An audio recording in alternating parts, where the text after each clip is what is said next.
बऱ्याच दिवसानंतर सोलापूरमध्ये आलोय। आजपर्यंत ज्या ज्या वेळेला आलो त्या वेळेला मी कोणासाठी आलो तो तुम्हाला माहिती आहे, आणि आज जे आलो ते त्यांना गाडा म्हणून सांगायला आलेलो आहे। शिंदे साहेब, आपण बाळासाहेबांची आठवण काढली आणि तुम्हालाही कल्पना असेल की सुशील कुमारजी आणि आपले बाळासाहेब हे अतिशय जवळचे मित्र। या दोघांनी एक पथ्य जरूर पाळलं की राजकारण आणि आपली मैत्री यांची भेसळ नाही होऊ दिली। जी मतभिन्नता होती ती बाळासाहेबांनी पण आणि सुशील कुमारजींनी पण न लपवता सगळ्यांसमोर मांडली आणि मैत्री पण जपली। हल्ली कोणाला मित्र म्हणायचं म्हणजे पाठ सांभाळावी लागते, कारण हल्लीचे मित्र हे सगळे पाठीत वार करणार आहेत। आजच तुमच्याकडे भाकड जनता पक्षाचे नेते येऊन गेले, बरोबर आहे ना? कारण शिवसेना प्रमुख त्यांना काय म्हणायचे? कमळाबाई। आणि कमळाबाईचे एक नेते नरेंद्र मोदीजी येऊन गेले।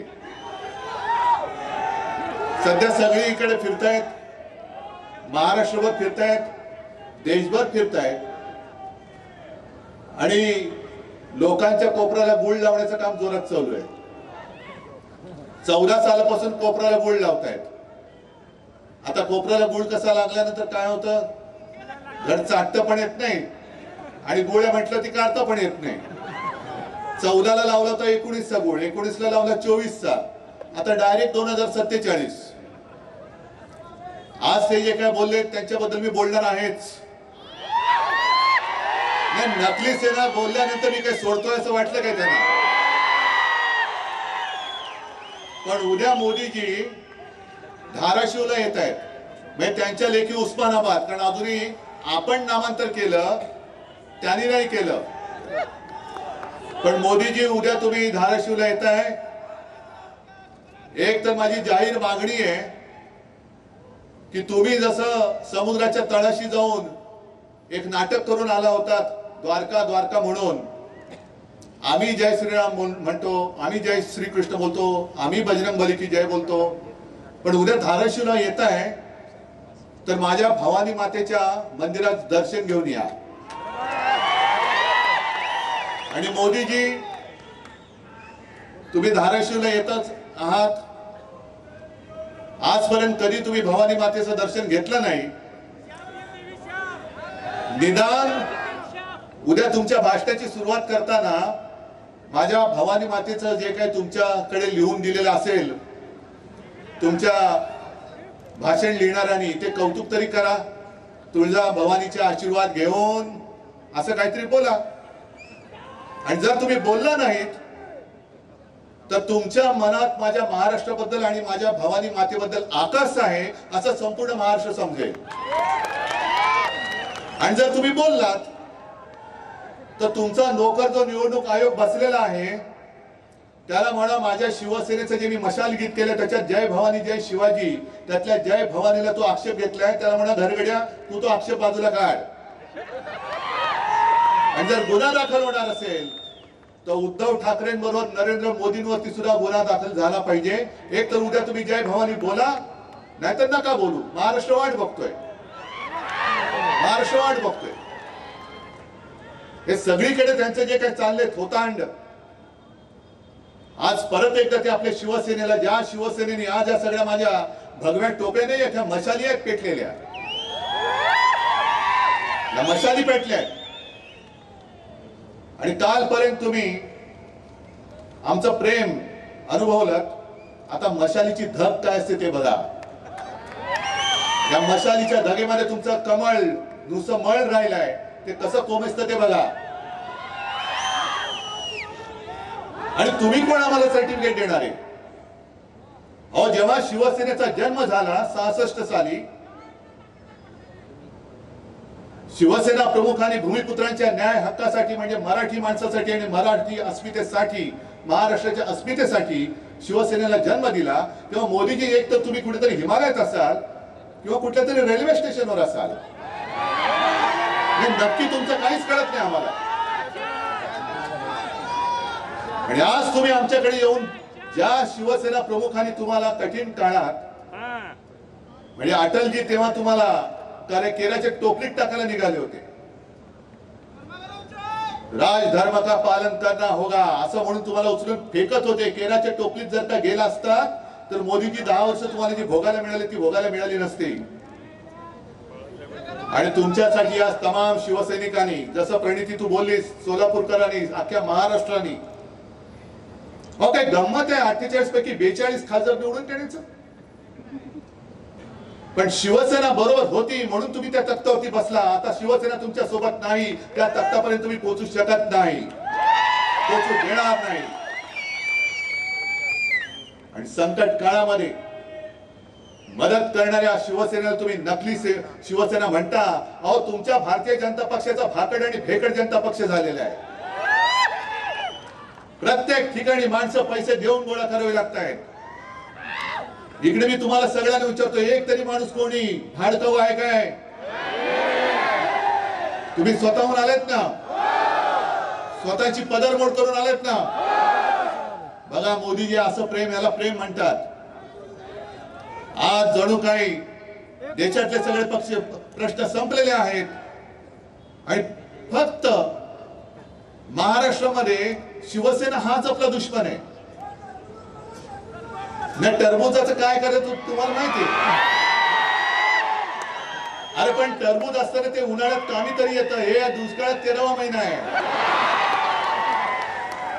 आणि टरबूज नाहीच आहे. त्या दिवाळीमध्ये काय चिरडता तुम्ही? चिराट. आले तेव्हा टरबूज होते, आता पाव उपमुख्यमंत्री झाले की नाही चिराट? होता केवढा, झाला केवढा.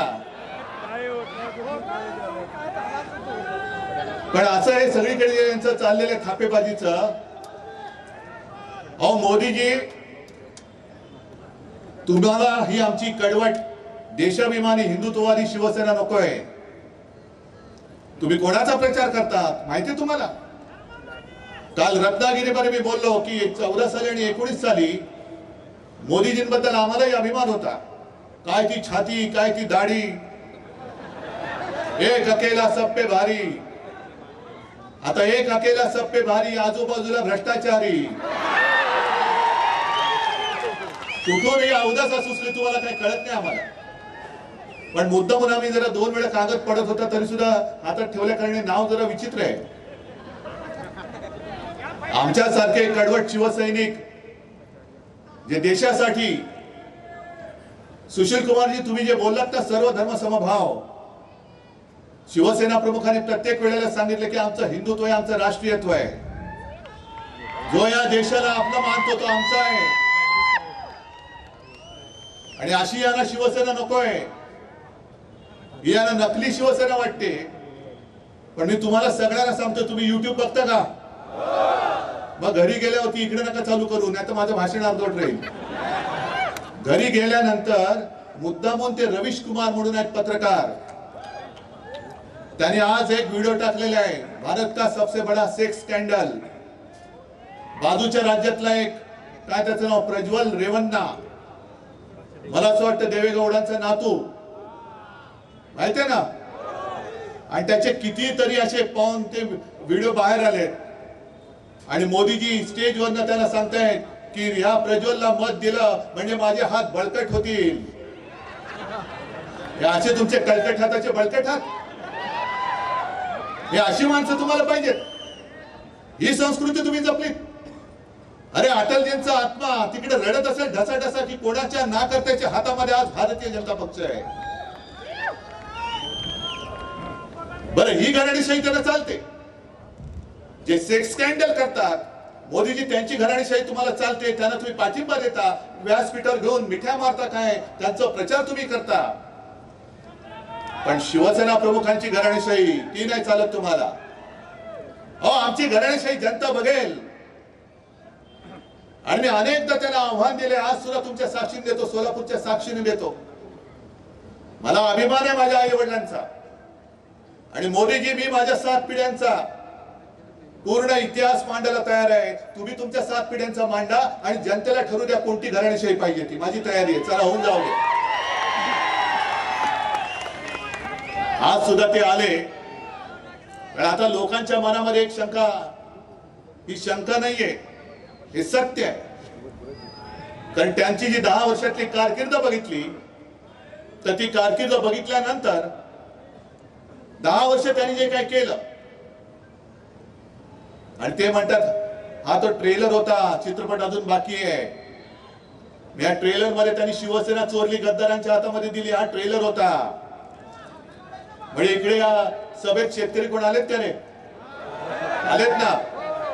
आता पुढचा ट्रेलर हा आमचा झाला, आता पुढचा चित्रपट तुमचा नाही झाला तर म्हणजे जसं माझ्या शिवसेनेच्या 7 बारावरती गद्दारांचं नाव लिहिलं तसं तुमच्या 7 बारांवरती यांच्या सुटाबुटातल्या मित्रांचं नाव लिहिलं तर तुम्ही जाणार कुठे? आहे एक तरी यंत्रणा तुमच्या हातात राहील, तुमच्या पाठीशी राहील.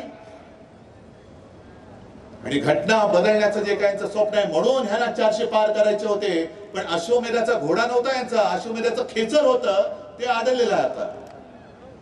अरे अश्वमेधाला सुद्धा घोडा लागतो रुबाबदार, हे खेचर आहे. गाढव म्हणा काही म्हणा, आणि त्यांचं होतं जे वाहतात त्यांना वाटतं तो घोडा आहे. आणि यांना घटना का बदलायची? यांना घटना का बदलायची? कारण यांच्या मनामध्ये महाराष्ट्राबद्दल जो आकाश आहे म्हणून त्यांनी महाराष्ट्राची अस्मिता जपणारी शिवसेना संपवण्याचा नीच डाव करण्याचा प्रयत्न केला. जय भवानी या शब्दाला त्यांनी आक्षेप घेतला. आणि आता घटना का बदलायची माहितीये? ज्या महाराष्ट्राच्या सुपुत्राने डॉक्टर बाबासाहेब आंबेडकर ज्यांना आपण महामानव म्हणतो, दैवत, एक साधा दलित कुटुंबामध्ये जन्मलेला माणूस एवढा बुद्धिमान होऊ शकतो आणि देशाची घटना लिहू शकतो आणि त्या घटनेवरती आम्ही देश चालवायचा नाही होणार. महाराष्ट्राच्या सुपुत्रांनी लिहिले, एका साध्या माणसाने लिहिलेली घटना मोदीजी तुम्ही त्याच्यासाठी म्हणून तुम्ही बदलायला निघालेले आहेत. पण तुम्हाला काय वाटतं? तुमच्या एकट्याच्या डोक्यात आलं म्हणून काय देशाच्या डोक्यात येईल? तुमच्यामध्ये जर का भाजपामध्ये जर का हिंमत असेल तर ज्या घटनेवरती हात ठेवून तुम्ही शपथ घेतली त्या घटनेला ती घटना मोडण्यासाठी पुन्हा हात लावून बघा, संपूर्ण देश पेटून उठल्याशिवाय राहणार नाही. आकस आकस म्हणजे किती ठेवायचं मनामध्ये आकस? आज ते जे काय बोलतायत की आरक्षण रद्द करण्याचा मार्ग आम्हाला कदापि मंजूर नाही, आम्हाला कदापि मंजूर नाही. चांगली गोष्ट आहे, टाळ्या वाजवायला चांगलं वाक्य. आरक्षण रद्द करण्याचा मार्ग तुम्हाला मान्य नाही तर गेले 5 वर्ष माझ्या महाराष्ट्रामध्ये जे समाज आरक्षण पाहिजे म्हणून रस्त्यावरती उतरले. सुशील कुमारजी, मला वाटतं कदाचित या सोलापूरमध्ये अटलजींची सभा झाली होती आणि त्या अटलजींनी दिलं होतं धनगर समाजाला, बरोबर आहे ना, की माझं सरकार आल्यानंतर मी तुम्हाला आरक्षण देईन. पंढरपूरला दिलं होतं विठ्ठलाच्या साक्षीने. किती खोटं बोलायचं? अहो, विठ्ठलाच्या साक्षीने दिलेलं वचन तुम्ही, अटलजींची वर्ष गेली, यांची 10 वर्ष गेली, मध्ये माझा मराठा समाज उभा राहिला, पण आरक्षण द्यायला तयार नाहीत. आणि आरक्षणाला आम्ही धक्का लावणार नाही. मग द्यायचं होतं ना आरक्षण, आणि संपूर्णपणे हे आरक्षण देणं 50% वरती जाऊन आरक्षण देणं हे लोकसभेच्या हातामध्ये. मी वारंवार सांगितलेलं आहे, ज्याप्रमाणे त्यांनी दिल्ली सरकारचे, दिल्ली म्हणजे केजरीवाल सरकारचे अधिकार कोर्टाने त्यांना दिल्यानंतरही तत्काळ लोकसभेमध्ये बहुमताच्या, 5वी बहुमताच्या जोरावरती तो निर्णय बदलला आणि दिल्ली सरकारचे, केजरीवाल सरकारचे अधिकार काढून घेऊन स्वतःच्या हातात घेतले. तसे माझ्या आरक्षणाच्या बाबतीचा निर्णय मोदीजी तुम्ही आजपर्यंत लोकसभेत का घेतला नाही हे उद्याच्या सभेत आम्हाला सांगा. सांगा आम्हाला उद्याच्या सभेत. आरक्षण काढणं आम्हाला मंजूर नाही. अहो, आरक्षण काढण्याची हिंमत करून दाखवा तुम्ही. लोकांच्या मनामध्ये जी भीती आहे ती हीच भीती आहे की एक घटना बदलायला निघाले, आरक्षणाचं, आमच्या न्याय हक्काचं काय होणार. आणि महाराष्ट्राच्या सुपुत्रांनी, महामानव डॉक्टर बाबासाहेब आंबेडकरांनी लिहिलेली घटना, अरे त्यांच्या पोटामध्ये जे मुरडा उठतो तोच आहे की साध्या कुटुंबात जन्मलेला माणूस हा एवढा बुद्धिमान कसा होऊ शकतो. त्याला लोक दैवत मानतात. मी किती वेळा सांगतोय, कितवा अवतार हे सांगतो, पण मला अजून देव मानत नाही, पण बाबासाहेबांना दैवत मानतायत.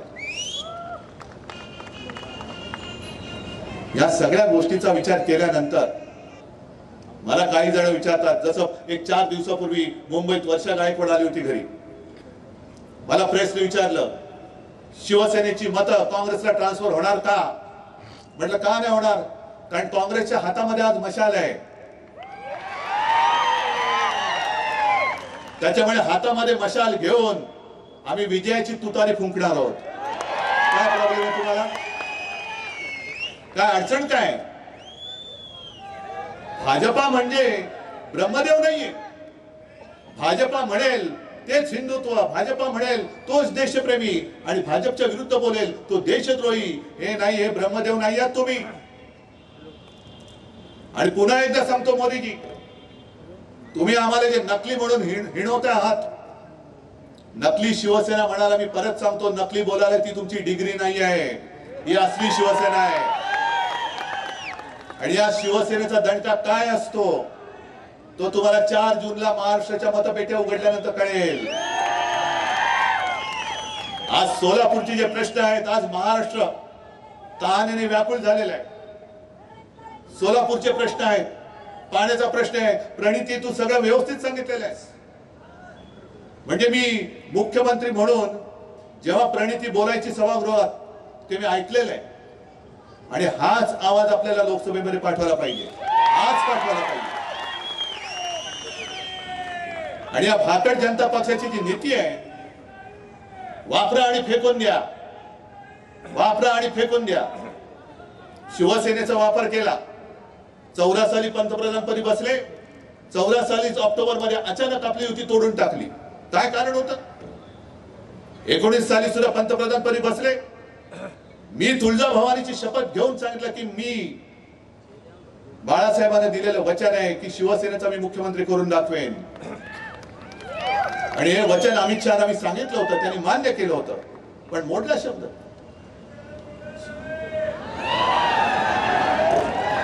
जाऊ दे बाबा, दवाखाना पुढे असेल तर तुम्हीच दाखवा. आणि त्यांनी शब्द मोडला. वापरायचं आणि फेकून द्यायचं.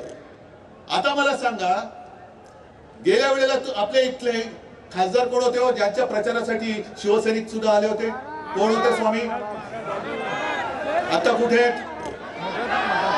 गेल्या वेळेला का दिले होते? कारण त्यांच्या भक्तांची मतं पाहिजे, बरोबर ना? आता त्या भक्तांना विचारा, हे अंधभक्त भाजपचे एवढे मातले की गेल्या वेळेला तुमचा वापर केला आणि दिला फेकून. बरं, प्रमाणपत्राचा जर का प्रश्न असेल तर अमरावती मधल्या प्रमाणपत्राचा प्रश्न कसा सोडवलात? कसा तुम्ही स्वामींच्या गाण्या सोडवलात? अरे स्वामी होते ना, स्वामी आहेत ना, हिंदुत्ववादी आहेत ना, मग सोडवायचा होता ना प्रश्न, का नाही सोडवलात तुम्ही? पण वापरा आणि फेकून द्या. त्या स्वामींना सुद्धा कळलं असेल की काय अघोर पाप माझ्याकडनं घडलेलं आहे. आणि स्वामीजी, मला तुम्हाला मी जाहीर सांगतोय, आता तुम्ही तुमच्या शक्तीने याला शाप देऊन टाका. या शाप्याला 300 जागा मिळाल्यानंतर सुद्धा त्यांनी 370 कलम जरूर दूर केला. आम्ही पाठिंबा दिला. काश्मीरचा 370 कलम दूर केला, शिवसेनेने पाठिंबा दिला, उघड पाठिंबा दिला. पण 370 कलम काढल्यानंतर सुद्धा अजूनही काश्मीरी पंडित काश्मीरमध्ये का जाऊ शकत नाही?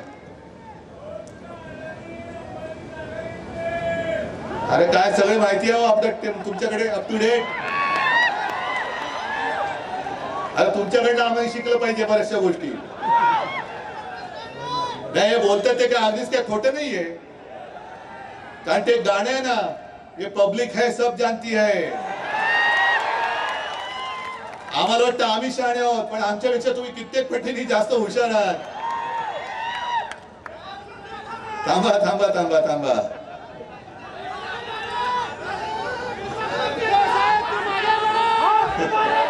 तुम्ही असं मध्ये बोलला तर मला पण हसायला येतं मग. बरं ठीक आहे, तुम्हाला मगाशी तुम्ही कोणावरती बोललात? काय ते टरबूज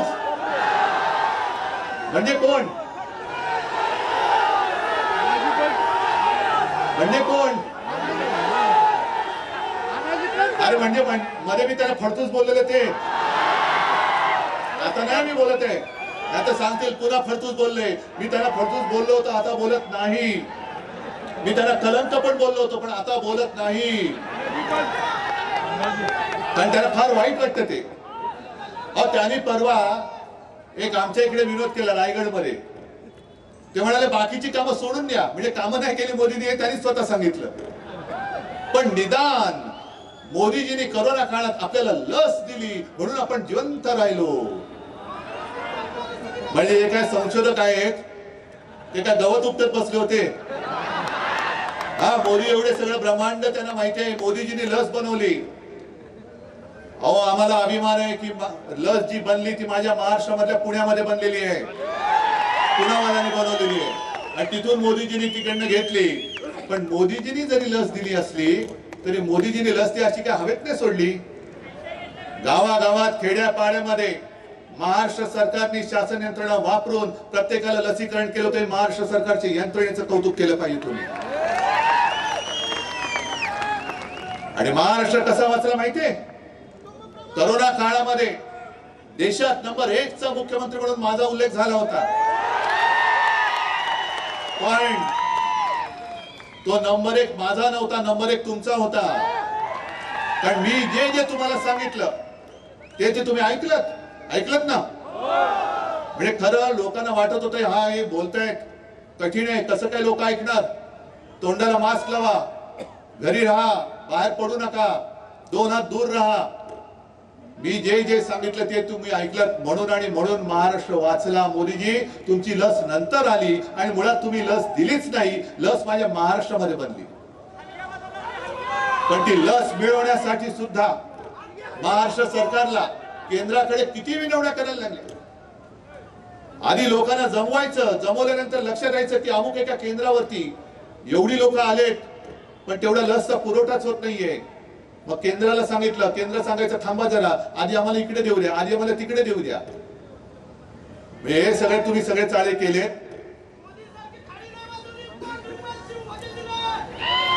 सगळं माहिती आहे तुम्हाला. बरं जाऊ दे, करोनाचा विषय तुम्हाला माहिती आहे. मला सांगा 10 वर्षामध्ये खरंच प्रामाणिकपणे हात वर करून सांगायचं किती जणांच्या खात्यात 15 लाख रुपये आलेत? एकाने तरी हात वर करून सांगायचं. आलेत? नाही आले. कोण देणार होतं बोलले? मोदी. आणि भाजपच्या खात्यात किती आले? निवडणूक रोख्यातून किती आले? मोदाच्या पलीकडे 8-10 हजार कोटी. मग आजचे दिन कोणाचे आले? आणि पुन्हा आणखीन देणार परत त्यांना मत. आता आणखीन एक गोष्ट सांगतो. निवडणूक रोख्यांचा घोटाळा हा जगातला सगळ्यात मोठा घोटाळा आहे असं कोण बोललं तुम्हाला माहितीये? Supreme court. निर्मला सीतारामन ज्या अर्थमंत्री होत्या त्यांचे पती परकला प्रभाकर त्यांनी सांगितलं की निवडणूक रोखे हा जगातला सगळ्यात मोठा घोटाळा आहे आणि त्यांनीच त्याला नाव दिले मोदी गेट. मोदीजी तुमच्या मंत्र्यांचे पती बोलतायत, आता पाठवा ना ईडी त्यांच्याकडे, पाठवा ना त्यांना तुरुंगामध्ये. आणि त्याच्या पलीकडे जाऊन सांगतो जर कोर्टाने हा घोटाळा उघड केला नसता आणखीन 10,000 कोटीचे रोखे छापून तयार ठेवले होते, आणखीन देश लुटायला यांनी तयार ठेवला होता. कोरोना काळामध्ये पीएम केअर फंडाच्या नावाने जो लाखो करोड रुपयांचा घोटाळा केला तो वेगळाच आहे, तो वेगळाच आहे, त्याच्याबद्दल कोणी विचारायचं नाही. हा म्हणजे प्रायव्हेट फंड आहे. प्रायव्हेट म्हणजे काय? पीएम म्हणजे कोण? आणि उद्या पंतप्रधान मोदी नसणार आहेत, मग तो फंड कोणाकडे जाणार आहे? आणि प्रणिती तू जे काय बोललीस की इथल्या शहरातल्या लोकांना सुद्धा धमक्या येत आहेत, ईडी, इन्कम टॅक्स, सीबीआय, एक 4 जून पर्यंत थांबा, हे सगळ्यांचं आपल्या हातामध्ये येणार आहे. 4 जून पर्यंत थांबा. आणि हातात येणार नाही तुम्ही सांगायला पाहिजे की आम्ही हातात घेणार आहोत. जर मी तुम्हाला आज सांगितलं की कधीतरी या भारतीय जनता पक्षाचे फक्त जे 2 खासदार होते, कोणाला तरी स्वप्नात वाटलं होतं 300 खासदार येतील, 300 खासदार येतील वाटलं होतं? मग 2चे 300 होऊ शकतात हे कोणी केले? तुम्ही, आम्ही आणि जनतेने केले. मग जे 2चे 300 करू शकतात ते 300चे पुन्हा 2 नाही करू शकत? आणि 2 खासदार तर आलेच पाहिजे, 2 खासदार तर आलेच पाहिजेत. कोण 2? हे जे दोन फिरतायत दादागिरी करत, हेच दोन आले पाहिजेत आणि त्यांच्यासमोर सुशील कुमारजी संपूर्ण आपल्या इंडिया आघाडीचं सरकार बसलं पाहिजे. तमाम जे काय खासदार असतील, काय असतील 500 550, त्यातले 2 वजा करा आणि बाकी संपूर्ण इंडिया आघाडीचे खासदार आले पाहिजे. तर आजपर्यंत आम्हाला असं जे वाटत होतं की देशाला जर का मजबूत करायचं असेल तर एका हाती सरकार पाहिजे, पण एका हाती सरकार दिल्यानंतर आज जो काय अनुभव येतोय, आता एका पक्षाचं सरकार चालणार नाही, एका व्यक्तीचं तर मुळीच चालणार नाही. कारण एका व्यक्तीच्या हातामध्ये जर का सगळा देश दिला तर आजच जो हुकुमशाह बनलाय तो उद्या जुलमी हुकुमशाह होईल. तुम्ही आमच्यावरती जे टीका करता की इंडिया आघाडीचे जे चाललंय की दरवर्षी पंतप्रधान बदलायचा, अहो दरवर्षी पंतप्रधान बदलायचा हे तुम्हाला कोणी सांगितलं? बरं, बदलायचे की नाही बदलायचे ते आम्ही ठरवू ना, पण पुढची 50 वर्ष मीच एकटा पंतप्रधान पाहिजे. मैं और मेरा परिवार म्हणजे मी आणि माझी खुर्ची, बाकी कोणीच परिवारामध्ये नाही. ही एकाधिकारशाही आम्ही या देशात चालू देणार नाही, अजिबात चालू देणार नाही. आणि आम्हाला देशामध्ये सरकार पाहिजे, होय मजबूत सरकार पाहिजे, पण देशातल्या सर्व राज्यांचा मान ठेवून एकत्रितपणे सगळ्यांना घेऊन सबका साथ सबका विकास, सबका साथ आणि दोस्तों का विकास करणारं सरकार नको आहे, सबका विकास करणारं सरकार पाहिजे. जसं अटलजींनी चालवलं होतं सरकार, नरसिंहराव त्यांनी चालवलं होतं, मनमोहनजींनी चालवलं होतं, सगळे होतं ना. एनडीए तेव्हा एनडीए होता, त्याच्यानंतर मला वाटतं युपीए होता. सुशील कुमारजी तुम्ही गृहमंत्री होतात, तेव्हाही सरकार चाललेलं होतं. मग सगळ्यांचं मिश्र सरकार हे उत्तम देश चालू शकत असेल तर आज देशाला मला असं वाटतं अशा संमिश्र सरकारची गरज आहे, हुकुमशाहीची गरज नाहीये. नकोय आम्हाला हुकुमशाह, नाही त्याची तर तुम्हीच हजामत करणार, मी कशाला बोलू? मी चोरांवरती बोलत नाही, गद्दारांवरती बोलत नाही, ज्याला दिल्लीवरनं चावे दिल्या जातात त्यांच्यावरती तर अजिबात बोलत नाही. पण आता तुम्ही सगळ्यांनी मला जरा जोशात सांगायला पाहिजे. मी मुद्दा म्हणून आलोय प्रणितीला, मला माहिती नाही मी किती तिच्यापेक्षा मोठा आहे वयाने. सुशील कुमारजी मला आशीर्वाद देतात, पण प्रणिती मी तुला वयाच्या आणि आशीर्वाद द्यायला आलोय, आशीर्वाद द्यायला आलोय. प्रणिती तुला मी तुझा मोठा भाऊ म्हणून शुभेच्छा द्यायला आलोय, हो तुला शुभेच्छा द्यायला आलेलो आहे. आणि हे सगळे माझे तुझे सगळ्यांचे मोठे भाऊ, छोटे भाऊ, बहिणी, माता भगिनी इकडे बसलेले आहेत, हे सगळे इकडे तुला आशीर्वाद द्यायला आलेले आहेत. आणि आशीर्वाद नुसते शाब्दिक नकोय, हे जे काय मला माहित नाही उमेदवार समोरचा कोण आहे, बाहेरून पार्सल आणले म्हणतात, सगळं काही इकडनं जे बाहेर नेत आहेत, महाराष्ट्राचे उद्योग बाहेर नेत आहेत, पण कांद्यावरती निर्यात बंदी अजून आहे. तशी आता ही इथली जे काही बाहेर आलेले उमेदवार आहेत त्यांची निर्यात करून टाका, परत देऊन टाका. त्याच्यानंतर जे बाहेरची पार्सल जी येत आहेत इकडे ना, त्यांना सांगा इकडे सोलापूरकर समर्थ आहेत, सोलापूरचा जो माणूस आहे तो अस्सल सोलापूरकरालाच यावेळेला निवडून देणार. आणि सुशील कुमारजी तुमची कारकीर्द, तुमच्यावरती प्रेम करणारे असंख्य इकडे सोलापूरकर आहेत. आडाम मास्तर इकडे आलेले आहेत, मला आता मगाशी भैया देशमुख भेटले, ते सुद्धा पाठिंबा द्यायला आलेले आहेत. सगळे सोबत आलेले आहेत, राष्ट्रवादी आहे, आप आहे, सगळेजण एकत्र आल्यानंतर मला प्रणितीचा विजय नुसता साधा सुद्धा नकोय. तुम्ही मला हात वर करून सांगायला पाहिजे की समोरच्याचं डिपॉझिट जप्त करून आम्ही प्रणितीला विजय करून आहे. ठरलं सगळ्यांचं नक्की? मग विजयाच्या सभेला येऊ, चला माझं वचन आहे. विजय झाल्यानंतर सुद्धा मी तुमच्या दर्शनाला आल्याशिवाय राहणार नाही, पण तत्पूर्वी प्रणितीला विक्रमी मताधिक्याने निवडून द्यायचं काम, ते पुण्य काम तुम्ही कराल ही खात्री बाळगतो आणि आपली रजा घेतो. जय हिंद, जय महाराष्ट्र.